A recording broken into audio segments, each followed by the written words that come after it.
sick and tired of it, you know. I clean it up the best I can. Hey, who's this? James, this Wild Bill.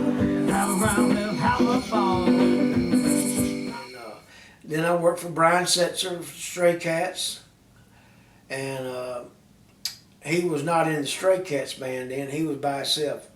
He was with just Brian Setzer, and I worked for him a little while, and then I worked for Patti LaBelle, and I worked for the Temptations, and it just kept on and on. Worked for a guy named Mark Gray who worked with the Oak Ridge Boys for a while.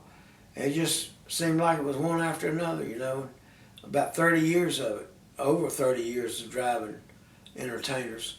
Yeah. And had some great times, man. Never worked for anybody that I didn't like or was disrespectful to me, or just had a good time.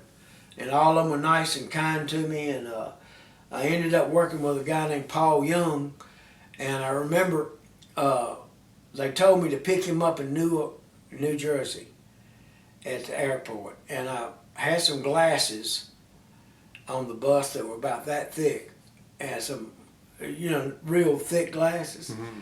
And I thought I'd play a trick on them. So when I pulled up to the airport, and I was out on the sidewalk waiting for them, they started coming on the bus, and I had a map out like I was reading it, and I had those glasses on, and I kept looking at them when they come on the bus, like, hey, I'm Bill. And they just walked by me real fast, and I could hear them in the back going, God knows, did you see that damn bus driver's eyes? Said, that guy's blind as a bat, man, he's gonna drive us. And they were whispering, and one of them come off and talked to the tour manager. I could hear him out there. He said, man, we gotta get somebody, this is weird, man, this guy's glasses are inch thick. So anyway, they called my tour manager, and he told them, he said, man, he's winding y'all up. He said, just tell him to stop acting crazy. So they came back on the bus, and we immediately fell in love, man. We became real good friends, and they turned out to be some of the best musicians I ever worked for in my life, man. Paul Young, and those boys were really good. And I had a lot of good times with them, and they said after the tour, they took me to England with them as a mascot. And I told him, I said, Paul, I can't drive over there on the wrong side of the road. I'll probably kill us all, He said, oh, you ain't gonna have to drive. You just gonna come over and be a mascot. You just hang out with us, So I said, all right. So he told me, he said, you get your passport made and stuff like that, and get ready, because we're gonna call you and tell you when to fly out. Well, I got my daddy. He knew Jesse Helms in Raleigh, North Carolina. They were good friends. He was the senator in North Carolina, and he got me a passport real fast, like within a week. Mm-hmm.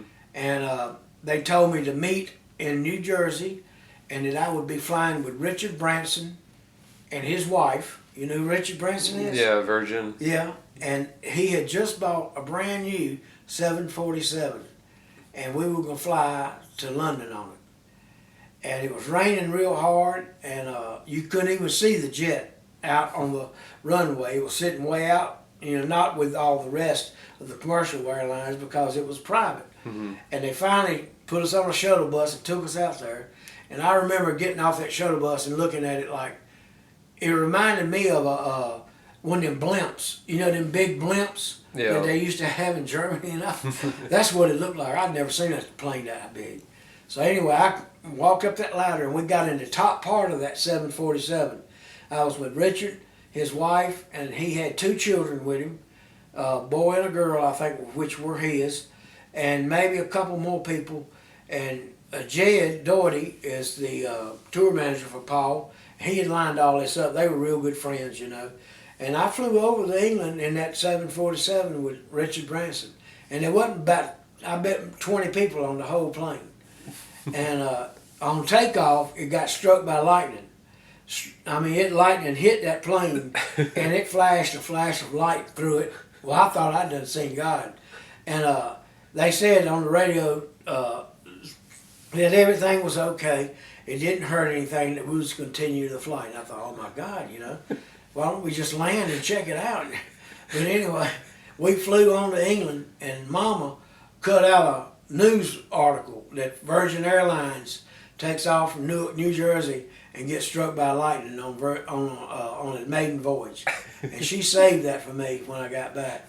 But boy, that was a scary moment. Yeah. Yeah. I can imagine. And then I ended up working with Julian Lennon, John Lennon's son. Had a good time with him. Just a whole lot of different artists, you know.